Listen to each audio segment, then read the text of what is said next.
Tačiau galite daryti ir savo tautos liaudiškais motyvais arba kaip jūs norite. You can use Lithuanian different ideas found in the books, or you can use your native colors or some paintings which are used to be in your country. Tie kremeliai senovės lietuviai piešė ant įvairių medinių paviršių, ant skrynių, ant spintų, ant langų langinių, galima taip pasakyti, langinių.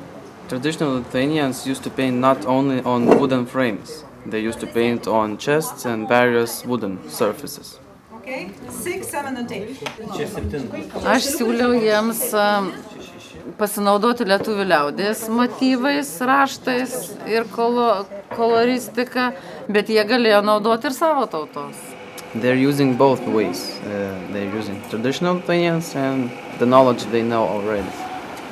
Aš jų piešti nemokinu, aš tik tai parodau lietuvių liaudies paveldą ir būdus, kaip tai galima išreikšti. Yeah, she's not teaching them. She's showing the patterns of Lithuanian traditional painting.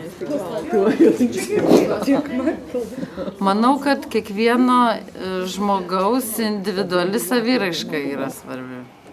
Every person express himself in his own way. Ir jie atsiras tada, nes dabar jų nėra.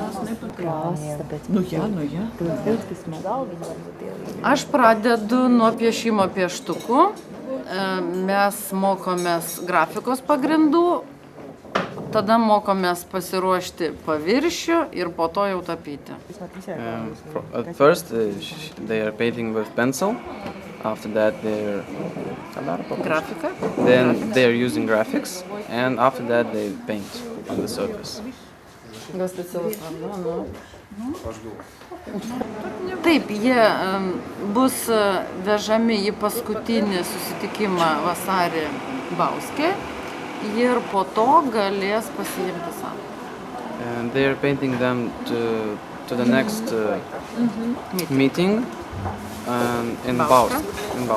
And then they can keep it after that.